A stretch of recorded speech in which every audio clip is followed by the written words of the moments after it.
And I'm Dylan Blackie. In the year 2018, we are going to eat healthy, and we're going to do it with eggs because eggs are very important as far as your health is concerned. Right now, she's a seventh-generation Ontario egg farmer from the Ottawa area, and her name is Stephanie Nanne. Nice to have you back on the show with us. Thanks for having me. What's it like to be a seventh-generation Ontario egg farmer? I really enjoy it. It's kind of cool being able to have that history in my farm, and I still work with my family on the farm, so it's. Is it the same farm? Sorry to cut you off. So my farm turned 200 last year. 200 years old? Yeah. Okay, so you're in the Ottawa area, just outside, so Perth? Yes, Perth area is where my farm is. So that's something. 200 years old. Yep. Okay, interesting. Eggs. What is so good about eggs? Why do they keep us so healthy? So they're kind of nature's perfect multivitamin. When you have one egg, there's 6 grams of protein, about half of that in the yolk and half of that in the white. And you want to make sure you eat the whole egg when you're eating an egg because most of those vitamins and nutrients are actually in the yolk. So there's vitamin A, vitamin E, vitamin D, lots of nutrients in there that you want to get that they're just very healthy. And again, like 6 grams of protein, there's only 70 calories in an egg. So it's a very healthy food, very quick to make too. Yeah. So we have a recipe here actually that's very quick, weeknight meal. Okay. It's one that you can make, and if you have leftovers, easy to put them in the fridge, warm it up the next day, grab it for lunch. Okay. So we can kind of get started on that. Yeah, sure. What exactly is this dish called? So this is a pizza frittata. Frittata. Yes, and it's a very versatile dish. The one we're making today has onions, basil, mozzarella, and cherry tomatoes in it, but it's a really easy one to make variations. If you have a picky eater, you can substitute the ingredients. Substitute different things. Whatever kind of pizza you like, you can make it. So you can't substitute the eggs, though. No, you need to keep the eggs in that one. Okay, sure. All you right. want me to work a little bit on this? Sure, I'll get you to maybe help me crack some eggs. Okay. You can just put them in Let's there. see. Okay, all right. Cracking eggs. And you'll notice we have brown and white eggs here. Okay. And there's no nutritional difference between a brown and a white egg. It's just simply that a brown hen lays brown eggs and a white hen lays white eggs. I just don't believe that. That's the honest truth, though? I mean, that's the honest truth. Have you ever seen a white chicken? Is that the chicken hen? Yeah. Lay a brown egg. There are some breeds that, like a white chicken or might have some different colors on it, will lay kind of some different colored eggs. Okay. But kind of your rule of thumb is a brown hen will lay brown eggs and a white hen will lay white eggs. How does the Easter Bunny get them like pink and blue and all that? Yeah. I'm not sure on that one. You ever seen a blue hen? I haven't, no. But there are blue eggs you can get. There's certain heritage breeds actually that lay blue eggs. Yeah. Okay, fair enough. All right, so how many eggs are we putting into this amazing creation? So this frittata has 12 eggs, so a whole dozen goes into this. So I didn't know if you wanted me to stop at some point. No, all 12 of these are going in here. Okay. So it's a really great meal. You can feed the whole family, have leftovers. Like I said, you can just warm it up in the microwave really quick, take it with you in lunch. Okay. So I'll get you to start whisking those up. And we're going to add a 1/4 cup of milk and some salt and pepper.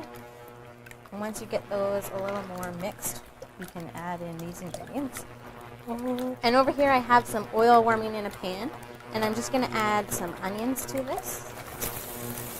This really is a no-brainer, though, right? I mean, you just sort of mix stuff up and just... Yeah, it's a super easy recipe. Yeah. Probably fun to do it with the kids as well. Yep, you can get them to help, and you'll actually see over here we have, just put some salt and pepper in here too. We'll just mix this up till it's soft. That's nice. And I'll add some mozzarella in here if you want to just mix that in, and also some fresh basil. All right. And mix that up. Okay. And while you're doing that. Probably all well mixed up here, I believe. And I'll just get these soft before we pour that in here. But you'll see here we have a muffin tin with some eggs in here too. Yes. And so if you have picky eaters in your family, you can get your kids to, each kid can take a couple muffin tin spots and just put in whatever they want, whether you want pepperoni in some of them or bacon in some or spinach. Every kid can have their own, and then you can sort of just pop those in the oven and grab and go as you're going out the door. Should you grease the pan first? Because I know sometimes if you don't grease the pan, everything sticks to it, right? Yeah, it would be a good idea to do that. Otherwise, you might have a little bit of trouble. You don't want to mess, of course. So now that these are soft, we're just going to pour this right in here. All right. Just poured it right in there. Yep, and we will just stir this up. And then you just put this in the oven for 25 minutes at 375 and until it's golden, and you're good to go. That's simply how easy that recipe is. And again, like I said, it's a really good one. You want to make sure you eat that whole egg because it's the whole egg is the nutrients. The yolks are the main part. Okay, and it really is as simple as that, meaning, so now you cook that up, and I see that you have a prepared one here as well that's already cooked. So it really is in the shape of pizza. Yep. So you can cut it right out of the pan. Yep. Oh, yeah. Excuse me. Okay, that sounds really good. Tasty stuff. Yes, it's very good. And also, I don't know if you noticed too, but we had some barcodes on those eggs, and that's just to show exactly where that's graded. When you buy an egg in Ontario, you're buying an egg from an Ontario egg farm like mine. Oh, wow. So you know that they're nice and fresh. They're from local farmers like me. It's a good food because it's so healthy, and you know you're buying local.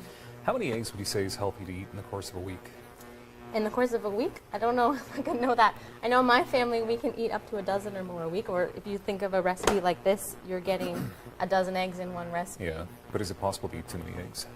Like anything, too much Like of a good anything, thing? too much is not a bad, or is a bad thing. Yeah. But eggs are so healthy, like there's not that limit that you have to have only one egg a day. If you're watching your cholesterol, that myth has sort of been debunked, that the eggs are actually such a good protein. They're good for heart health, so that cholesterol isn't a worry anymore. So it's good to eat the entire egg versus only the egg whites? Because Yes. sometimes people talk about just egg whites being what you should be eating, but Yeah, the entire egg. like I said earlier, all of that nutrients, the main part of the nutrients is in the yolk. Half of that 6 grams of protein is in the yolk. So if you're just eating egg whites, you're not getting near the nutritional value that you would get from eating the whole egg. Okay, so this recipe and more recipes, of course, I'm sure, would be available on the website? Yep, getcracking.ca, and lots of recipes that are quick like this one. You saw how quick this was to mix up and just stick it in the oven.